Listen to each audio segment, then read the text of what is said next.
우리가 다 성경책을 다 들고 다닙니다. 그렇죠? 성경은 거룩할 성자에 글경해서 거룩한 책입니다. 이 성경책은 하나님이 하나님 되심을 밝히 드러내 보이는 책이죠. 하나님의 자녀인 우리에게 아버지 되신 하나님께서 어떠한 분이신지 말씀해 주시는 책이며, 또 사랑하는 내 아들아 내 딸아 나와 함께 손 꼭 잡고 가자 말씀해 주시는 책이 바로 저와 여러분들이 두 손에 들려져 있는 성경책입니다. 여러분, 젊은 남녀가, 청춘 남녀가 만나서 서로 알아가기 시작하고 사랑의 마음이 싹 트기 시작하면 서로가 서로에 대해서 알아가기 위하여서 무엇을 많이 합니까? 대화를 많이 하죠. 시간이 너무 오래 지나셨습니까? 예전에 그 추억들을 다시 한번 새록새록 떠올려 보시길 바랍니다. 그때 생각해 보면 내가 사랑하는 사람을 좀 더 알기 위해서, 그리고 내가 그 사랑하는 사람에게 더 잘 알려주기 위하여서 많은 시간을 함께 보내며 대화를 합니다. 내가 하는 말이 나 자신이거든요. 말은 존재의 집이라는 그런 말도 있지 않습니까? 내가 하는 말, 행동, 말투, 단어, 쓰는 단어에 대해서 사람들이 나를 평가합니다. 저 사람은 이런 사람이구나, 저 사람은 저런 사람이구나 라고 이야기하는 것이죠. 그래서 우리는 하나님과 대화를 해야 합니다. 그리고 하나님과 교제를 나누어야지 하나님에 대해서 더 잘 알아가게 되는 것이죠. 내가 그 시절 사랑했던 그 오빠를 알기 위해서 노력했던 것처럼 우리가 그 하나님을 알기 위해서 하나님과 교제 나누고 하나님과 대화해야 하는 것입니다. 하나님께서 나에게 어떤 말씀을 하시는지, 나와 손 잡고 꼭 잡고 어디 가자 말씀하시는데 어디로 나를 데려가시는지에 대해서 우리가 알기 위해서는 하나님과 함께 대화해야 되는 것이죠. 여러분은 하나님을 알고 계십니까? 하나님의 말씀이 적혀있는, 하나님의 친히 드러내 보여주고 계시는 이 성경책과 친하십니까? 여러분은 하나님을 얼마나 알고 계십니까? 많이 알고 계십니까? 아니면 조금 알고 계십니까? 더러는 아는 것 같기도 하고 또 때로는 잘 모르는 것 같기도 하고 그러십니까? 예, 여러분들께 질문 드리고 싶습니다. 지금까지 신앙생활을 하시면서, 신앙의 연수가 차 가시면서 하나님의 말씀을 처음부터 끝까지 정독해 보신 적 있으십니까? 만약 내가 하나님의 말씀을 지금까지 신앙생활하면서 창세기부터 요한계시록까지 정독해 본 적이 없다면 나는 지금 과연 무엇을 믿고 있는가? 내가 알고 있는 하나님은 어떠한 분이신가? 내가 하나님을 과연 다 알고 있다 말할 수 있는가? 우리는 스스로에게 질문해 보아야 할 것 같습니다. 오늘 우리가 읽은 요한복음 1장 1절에서 3절까지에 나온 말씀, 우리말, 그것을 헬라어로 하면 로고스입니다. 로고스는 이성, 언어, 말씀이라는 뜻을 담고 있죠. 그런데 그뿐만이 아닙니다.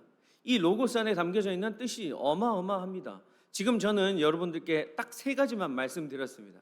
그런데 이 안에 담겨져 있는 단어의 뜻이 굉장히 심오합니다. 우리가 이 모든 뜻을 지금 당장에 다 알 수가 없지만 우리는 성경을 올바르게 이해하기 위해서, 하나님을 더 잘 알아가기 위하여서 성경을 읽는 것에서만 그치는 것이 아니라 묵상하고 연구하고 성경 말씀을 공부해야 합니다. 그리하여서 우리는 우리의 시간과 우리의 마음을 하나님을 알아가는 그 과정 가운데 투자해야 하는 것이죠. 자, 그렇다면 우리가 왜 하나님께서 주신 이 말씀, 하나님이 친히 드러내 보여주시는 이 성경 말씀을 위하여서 시간과 마음을 투자해야 되는지에 대해서 요한계시록 2장의 말씀을 잠시 보며 우리가 묵상하기를 원하는데요. 1절과 2절 말씀입니다. 에베소 교회의 사자에게 편지하라. 오른손에 있는 7별을 붙잡고 7 금촛대 사이를 거니시는 이가 이르시되, 내가 내 행위와 수고와 내 인내를 알고 또 악한 자들을 용납하지 아니한 것과 자칭 사도라 하되 아닌 자들을 시험하여 그의 거짓된 것을 네가 드러낸 것과 라고 고백하고 있습니다. 예나 지금이나 가짜들이 많았던 것 같습니다. 자칭 사도라 하는 사람들이 많았던 것 같습니다. 이단 교주이죠. 그들은 하나님의 말씀을 빙자하여 자신의 욕구를, 자신의 욕심을 채우기 위하여서 왜곡하여 전달합니다. 그리고 그들을 따르는 사람들, 그 말씀에 넘어가는 그 미숙한 사람들은 현혹됩니다. 그리고 그 사람들이 가지고 있는 그 화려한 것들을 바라보며 나도 저 사람 따라가면 나도 저런 것 가질 수 있겠지, 나도 그것을 좀 누릴 수 있겠지라는 나의 욕심도 추가되기까지 합니다. 마치 아론이 출애굽을 한 다음에 이스라엘 백성에게 금송아지를 만들어 놓고, 이 금송아지가 우리를 애굽에서 인도하여 내신 하나님이다, 너희가 이 금송아지를 믿으면 너희 집도 이 금처럼 모든 곳에 다 도배될 것이다 라고 했던 말과 진배 없다라는 것이죠. 얼마 전 많은 이슈가 된 나는 신이다, 거기도 한번 보십시오. 가짜들이 무지한 사람들을 현혹시키지 않습니까? 당시 에베소 교회에도 이런 가짜들이 득실득실했다라는 것이죠. 그런데 그 가짜들의 설교에 에베소 교회 교인들은 넘어가지 않았습니다. 그래서 주님께서 칭찬하셨습니다. 왜요? 현혹되지 않았으니까요. 그들은 하나님의 말씀을 온전히 알기 위해서 그들의 시간과 마음을 그곳에 썼다라는 것입니다. 2절 말씀 다시 한번 보실까요? 또 악한 자들을 용납하지 아니한 것과 자칭 사도라 하되 아닌 자들을 시험하여 그의 거짓된 것을 네가 드러낸 것과, 여기서 나온 드러내다, 찾아내다라는 뜻입니다. 악한 자들, 가짜들이 하나님의 말씀을 왜곡하여 자신에게 유익하게 말하는 것, 그것을 그냥 덮어두고 그것을 그냥 현혹되어 넘어가지 않았다라는 것입니다. 끝까지 찾아냈다라는 것이죠. 그래서 밝히 드러내 보였다는 것입니다. 너희들 그렇게 하나님의 말 왜곡해서 해석하면 안 돼 라고 얘기했다라는 것이죠. 그리고 결단하고 그들은 그곳에 넘어가지 않았습니다. 어떤 과정을 거쳤기 때문에요? 하나님의 말씀에 나의 시간과 나의 마음을 썼기 때문이죠. 오늘날 많은 신앙인들, 현대 신앙인들은 하나님의 말씀을 즐겨 보는 것보다 스마트폰, SNS를 하는 것을 더 즐겨합니다. 그래서 시간과 마음을 잘 투자하지 않으려 합니다. 그래서 아마도 나는 신이다 같은 그런 이단들이 계속 활개치고 다니는 것 아닐까요? 우리가 주일 예배를 드리며 1시간 남짓 예배를 드립니다. 그 중에서 말씀은 30분 듣는 것이죠. 그것으로 과연 충분할까요? 한번 딱 듣고 분별해내기가 결코 쉽지 않다는 것입니다. 그래서 우리에게는 노력이 따라야 합니다. 그 노력은 우리가 하나님의 말씀을 대할 때, 우리의 시간과 마음을 쓴 그 노력들은 우리가 하나님의 말씀을 대할 때 반드시 3가지의 인식 단계로 넘어가게 됩니다. 즉 3단계로 발전해 나가게 된다라는 것입니다. 그 첫 번째가 눈으로 보는 단계입니다. 하나님의 말씀을 듣고 그대로 그냥 읽는 단계를 이야기합니다. 2번째는요, 눈에 보이는 대로 인식하고 그 이면의 것, 그 너머에 있는 것을 우리가 깨달을 수 있는 단계, 그것이 2번째 단계입니다. 자, 마지막 3번째 단계는요, 그것을 통해 깨달은 것을 내 삶 가운데 적용하는 것입니다. 그 말씀을 살아내는 것, 그 말씀을 실천하는 것, 이것이 바로 3번째 단계인 것이죠. 자, 예를 들어 예수님께서 이웃을 사랑하라 말씀하셨죠. 너희들이 내 자녀이니까 내가 너희들에게 새 계명을 주니 너희들 서로 사랑하라 말씀하셨죠. 그 말씀 듣고 아, 그렇구나, 사랑하라고 하시는구나, 첫 번째 단계입니다. 2번째 단계는요, 우리가 2번째 단계로 넘어가야 되는데, 2번째 단계는 그러면 내 주변에 어떤 사람들, 어떤 형제자매들, 어떤 이웃들을 어떻게 사랑할까 고민하는 것, 그것이 바로 2번째 단계입니다. 자, 마지막 3번째 단계는 무엇이겠습니까? 사랑을 실천하는 것이죠. 사랑을 실천하는 것, 그것이 바로 3번째 단계입니다. 그렇기 때문에 우리가 말씀을 읽을 때, 또 그리고 성경 공부를 할 때에, 바이블 칼리지를 할 때에 이런 관점으로 해야 한다는 것이죠. 그저 나의 지적 유희만을 위하여서, 지적인 만족을 위해서만 그저 성경 공부에 참석하는 것이 아니라 반드시 이 3가지의 단계로 가고 마지막 그 3번째 단계인 실천, 내 삶의 적용까지 나아가야 한다는 것입니다. 사랑하는 여러분, 하나님의 말씀을 그저 수박 겉핥듯이 그렇게만 끝내서는 안 됩니다. 수박을 잘라서 쪼개서 그 안에 있는 빨갛게 잘 익은 그 달콤한 수박을 한 입 베어 물어야 되지 않겠습니까? 하나님의 말씀을 대할 때 그렇게 해야 한다는 것입니다. 우리가 눈으로 보고 읽은 그 말씀 안에 담겨져 있는 그 뜻을 아는 것에서, 깨닫는 것에서 더 나아가 그 말씀을 우리의 삶에 적용하는 것까지 나아가는 것이 바로 이 세 번째 단계입니다. 그렇게 우리가 세 번째 단계까지 나아갈 때 하나님의 말씀이 그저 하얀 종이 위에 인쇄된 글이 아니라 살아 역사하시는 생명의 말씀이 되어지는 것이죠. 자, 그렇다면 우리가 이 세 가지 단계, 이 세 가지 인식 단계까지 나아가는데 우리의 삶에 적용할 수 있는 구체적인 성경에 나와 있는 이야기들을 한번 나눠보려고 하는데요. 사도행전 3장 1절에서부터 10절까지의 성전 미문에 앉아있는 구걸하는 사람이 있었습니다. 그리고 그 사람은 날 때부터 걷지 못하는 자였죠. 그 사람을 베드로와 요한이 성전으로 기도하러 올라가는 도중에 보았습니다. 그리고 그 사람을 발견하고 고쳐주는 장면이 나오지 않습니까? 자, 우리는 여기에서 한번 세 가지 그 발전 단계를 대입시켜 보려고 합니다. 그 사람은요, 예루살렘 성전문 중에서 가장 아름다운 문 미문에 앉아 있었습니다. 그런데 이 사람은요, 그 미문에 혼자 스스로 나아갈 수 없었습니다. 아침에 다른 사람들이 그곳에 메어다 주지 않으면 그 사람은 그곳에 절대 나올 수 없는 사람입니다. 그래서 아침에 그 사람을 메어다 그곳에 놔두면 저녁에 또 그 메어다 준 사람이 다시 메어될 때까지 그곳에 앉아서 구걸하는 것이 이 사람이 할 수 있는 전부였던 것이죠. 자, 그런데 베드로와 요한이 성전으로 기도하러 가며 그 사람을 봅니다. 그런데 그 구걸하는 사람도 베드로와 요한을 봅니다. 그런데 이 보다라는 동사가 에이도입니다. 그냥 눈에 들어왔기 때문에 봤다라는 것입니다. 어떤 주목하여 무언가를 본 것이 아니고 그저 지나가는 사람이니까 보았다라는 것이죠. 아무 의미 없이 그냥 눈에 보이니까 보았다. To see인 것이죠. 그런데 베드로와 요한은 그를 그저 그렇게 보지 않았습니다. 그를 아테니죠. 주시하여 똑바로 보았습니다. 그러니 그 베드로와 요한이 그 사람을 보고 주시하여 보고 이 사람에게 우리가 하나님의 은혜를 전해야 되겠다 생각했던 것이죠. 그러니까 그 앉아서 구걸하는 그 사람에게 형제여 나를 똑바로 쳐다보시오 블레포 주의하여 보시오라고 이야기합니다. 그랬더니 그제서야 그 앉아있던 거지가 베드로와 요한을 에페코하여 보았습니다. 집중하여서 온 시선을 집중하여서 보았습니다. 에페코의 원어의 뜻은요, 못 떠나게 붙들다라는 뜻입니다. 저 사람들이 나에게 지금 동전 한 입 줄 의사가 있구나. 그래서 저 사람들에게 동전 한 입 받아내지 않으면 저 사람들을 절대 내가 못 놓아주겠다라고 했다는 것이죠. 여기서 나오는 헬라어 동사가 보다라는 동사만 4가지 종류가 나옵니다. 바로 그때 그 사람이 집중하여 에페코하여 보았을 때 베드로와 요한이 어떻게 합니까? 내게 가진 것 은과 금은 없거니와 내가 가지고 있는 그 나사렛 예수의 그리스도 이름으로 너에게 주노니 일어서 걸어라 말하였죠. 그는 혼자 스스로 미문에 나올 수 없었지만 그 이후 그는 달려 나아가서 미문을 통과해서 그 아름다운 미문을 보게 되었다는 것이죠. 자, 그런데 여기까지 굉장히 은혜되지 않습니까?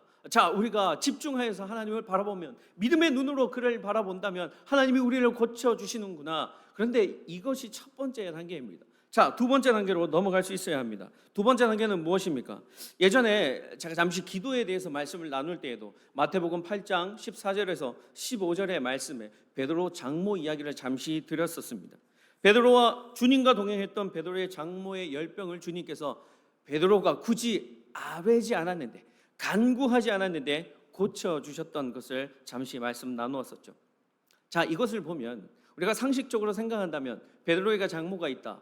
그러면 베드로는 싱글이 아니라는 얘기죠. 그는 기혼자였습니다. 그에게는 아내도 있고요. 그 아내 사이에 낳았던 자녀들도 있었습니다. 그리고 거기에다가 장모님까지 돌봐드려야 하는 그런 상황 가운데 있었던 것이죠. 그런데 여러분 기억하십니까? 베드로가 그 거지를 일으켜 세울 때 나에게 뭐가 없다 얘기했습니까? 은과 금은 없다라고 이야기하였죠. 베드로는 주님을 따르는 그 순간 결단하였습니다. 그리고 그 손에 무엇을 놓아버렸습니까? 그물을 놓아버리고 주님을 따라갔던 것이죠. 만약 그때 베드로 아내가 베드로에게 여보 지금 당신 정신 있나 없나 이렇게 얘기했다면 제가 이렇게 좀 사투리를 써야지 좀 맛깔나죠. 여보, 그렇게 지금 당신 정신이 있나 없나? 애들 밑에 들어가는 돈이 얼만데, 등록금은 얼만데, 지금 그 금을 놓아버렸던 금을 다시 들고 가서 은과 금 벌어와 라고 얘기했다면 지금 이 사도행전 3장에 그 거지를 일으켜 세웠던 베드로의 기적 아마 없지 않았겠습니까? 만약에 있었다 하더라도 다른 사람으로 바뀌었지 않았겠습니까? 이후에 사도 바울이 고린도전서 9장 5절에 이렇게 얘기하였죠. 나도 게바와 같이 아내를 데리고 다닐 권리가 없겠느냐. 게바는 베드로이죠. 사도 바울이 그렇게 얘기했습니다. 그 이후에 시간이 많이 지나 베드로는 자신의 아내와 함께 말씀을 전하고 다녔습니다. 복음을 전하고 다녔다라는 것입니다. 여러분, 우리는 이렇게 생각해 볼 수 있어야 합니다.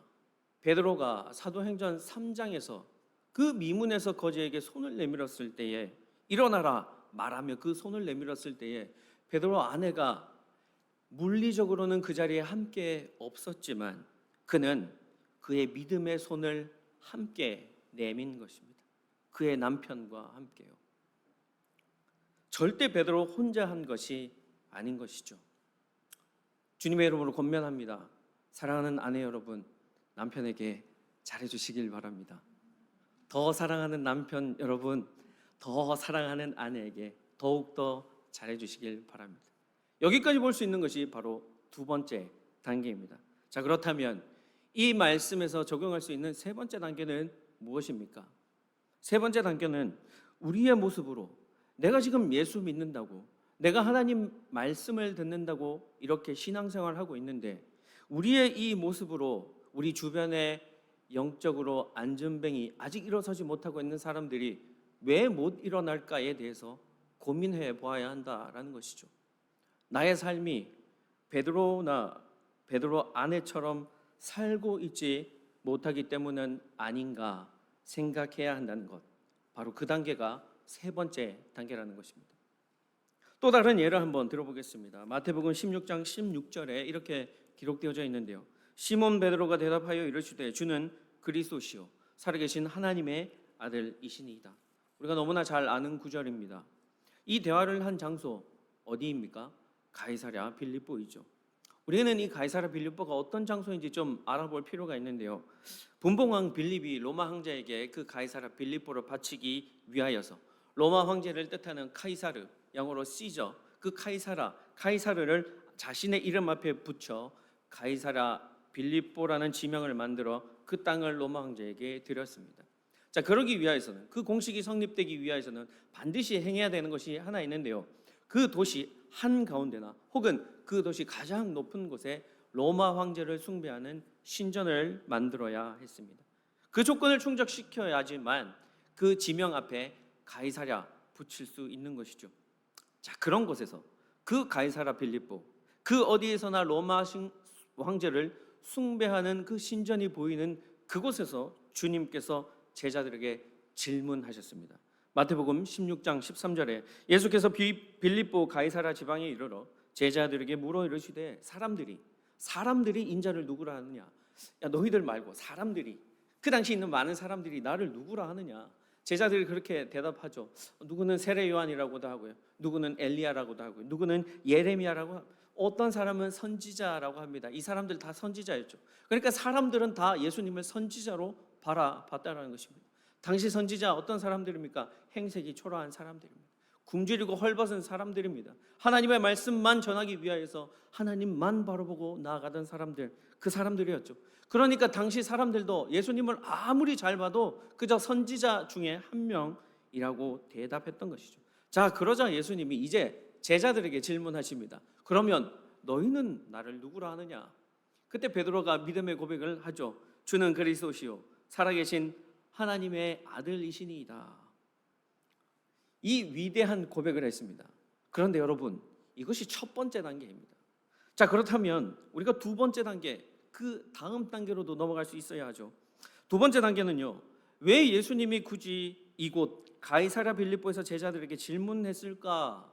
왜 그때였을까? 왜 하필이면 가이사랴 빌립보에서 질문하셨을까 생각해 봐야 합니다. 오병이어의 기적이 있고 난 이후에 질문하셨으면 베드로뿐만 아니라 다른 모든 제자들도 이렇게 믿음의 고백하지 않았겠습니까? 가나의 혼인잔치에서 이런 질문을 하셨다면 그 많은 무리들이 예수님께 그렇게 고백하지 않았겠습니까? 그런데 정답은요, 바로 그 로마 황제의 신전입니다. 사람들이 로마 황제를 신으로 경배하고 있는 그곳에서, 그 어디에서나 로마 황제를 숭배하는, 로마 황제를 떠받들고 있는 그 신전이 그 어디서나 보이는 그 가이사랴 빌립보에서 예수님께서 물어보신 것은 그들의 진심 어린 고백을 듣고 싶었던 것이죠. 로마 황제가 신이 아니라 예수님께서 메시아입니다. 예수님께서 살아계신 하나님이십니다 라는 그 고백을 하며 이제는 절대 그 황제의 길을 따르지 않겠습니다. 이제는 그 세상 욕망의 길을 따르지 않겠습니다. 예수님만을 따르겠습니다. 이렇게 고백하는 것을 듣기 위한 것, 우리가 여기까지 생각할 수 있는 것이 바로 두 번째 단계이죠. 자, 그러면 세 번째 단계는요, 그 베드로의 위대한 신앙의 그 고백 이후에 예수님께서 제자들에게 이렇게 말씀하십니다. 나는 이제 예루살렘으로 가게 될 것이고 그곳에서 유대 종교 지도자들에게 핍박과 고난을 받고 죽을 것이다. 그러나 얘들아, 걱정하지 마라. 나는 반드시 3일 안에 다시 살아나게 될 것이다. 그런데 그 앞에 말만 들은 베드로가 어떻게 얘기합니까? 마태복음 16장 22절입니다. 우리 16장 22절 함께 읽겠습니다. 시작. 베드로가 예수를 붙들고 항변하여 이르되 주여 그리 마옵소서, 이 일이 결코 주께 미치지 아니하리이다. 항변하여, 에피티마오, 야단쳤다는 것입니다. 이 베드로가요, 예수님을 붙들고 야단을 쳤다라는 것입니다. 방금 전에 베드로가 뭐라고 고백했습니까? 이제 로마 황제는 신이 아닙니다. 예수님을 따르겠습니다. 이제는 황제가 가는 그 욕망의 길을 따라가지 않겠습니다. 이제는 주님을 따라가겠습니다 라고 고백했던 베드로가 이제는 주님을 붙잡고 야단치며 소리치고 있다는 것입니다. 그럼 베드로로부터 주님께서는 돌아서시며 뭐라고 얘기하십니까? 다음 구절입니다.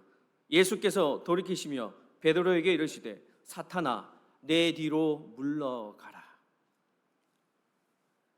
예수님께서 방금 전에 이 믿음의 고백을 한 베드로에게 사탄이라 이야기하십니다. 사탄이라. 너무나 충격적인 말이지 않습니까? 베드로의 이 고백으로 인해서 예수님은 그 믿음의 반석 위에 교회를 세우시겠다 하셨는데 지금은 예수님께서 사탄이라 하십니다. 이 사건이 우리에게 던지는 메시지가 무엇이죠? 지금 하나님의 말씀, 성경이 우리에게 말씀하고자 하는 메시지는 반석 위에 세운 교회도 충분히 사탄이 될 수 있다는 것입니다. 예수님을 믿고 따르겠다 결단하는 그 제자도 사탄이 충분히 될 수 있다는 것입니다. 굉장히 놀라운 말씀이지 않습니까? 이것이 우리가 생각할 수 있는 세 번째 단계입니다. 자, 그렇다면 저와 여러분은 무엇을 해야 합니까? 주님을 따르겠다고 입술로 고백하면서 우리의 몸은 황제의 길을 따르고 있지는 않습니까? 우리 안에 있는 하나님의 말씀, 그 말씀으로 우리의 영적인 모습을 비추어 보아야 할 것입니다. 베드로처럼 말은 그렇게 했으나 정작 내 몸은 황제의 길 위에 서 있지는 않습니까? 저와 여러분만의 문제가 아니라 교회 전체가 거룩을 이야기하며 황제의 길을 가고 있지는 않은지 우리는 면밀히 검토해 봐야 할 것입니다. 주님을 메시아라고 그리스도라고 고백하는 교회가 충분히 물질과 우상을 함께 섬기며 나아갈 수도 있다라는 것을 우리에게 말해주고 있지 않습니까? 그래서 우리는 정확하게 분별하기 위하여서 하나님의 말씀을 내 안에 두어야 합니다. 그리고 그 말씀을 위하여서 시간과 마음을 온전히 쏟아 부어야 하는 것이죠. 사무엘상 말씀을 마지막으로 오늘 말씀을 마무리하려고 합니다. 사무엘상 2장 30절입니다. 그러므로 이스라엘의 하나님 나 여호와가 말하노라 내가 전에 내 집과 내 조상의 집이 내 앞에서 영원하리라 하였으나 이제 나 여호와가 말하노니 결단코 그렇게 하지 아니하리라. 나를 존중히 여기는 자를 내가 존중히 여기고 나를 멸시하는 자를 내가 경멸하리라. 우리는 하나님을 얼마나 존중하며 하나님의 말씀을 얼마나 사모하고 있습니까? 이 말씀은 하나님께서 친히 하신 말씀입니다. 성도가 하나님을 존중하고 하나님을 사랑한다면 하나님의 말씀이 그 안에 있을 수밖에 없죠. 그런 사람은, 하나님을 사랑하고 하나님의 말씀을 내 안에 두는 사람은 그 마음속에 있는 하나님 말씀대로 살아갈 수밖에 없습니다. 만약 하나님을 사랑한다고 하면서 하나님의 말씀대로 살지 않는다면 진정 주의 말씀이 내 안에 살아 역사하고 있는가? 내 안에 정말 하나님의 말씀이 있는가 고민해 봐야 할 것입니다. 내가 하나님의 말씀대로 살기 위해 노력하지 않는다면, 나의 시간과 마음을 쓰지 않는다면 그저 우리는 하나님께서 이 땅 가운데 주신 이 귀한 삶을 그저 나의 욕망을 채우기 위해서 허비하는 삶을 살아갈 수밖에 없을 것입니다. 주 안에 사랑하는 성도 여러분, 우리 안에 말씀이 있습니까? 내 안에 있는 하나님의 말씀이 나 자신의 행복과 만족을 넘어 이웃을 향한 사랑으로, 그리고 땅 끝까지 하나님의 사랑을 전하는 원동력이 되어야 할 것입니다. 겉으로 인식하는 단계를 넘어 받아들이고 내 삶에 적용하는, 실천하는 단계까지 나아가시는 저와 여러분 되시길 주님의 이름으로 간절히 축원드립니다. 기도하시겠습니다.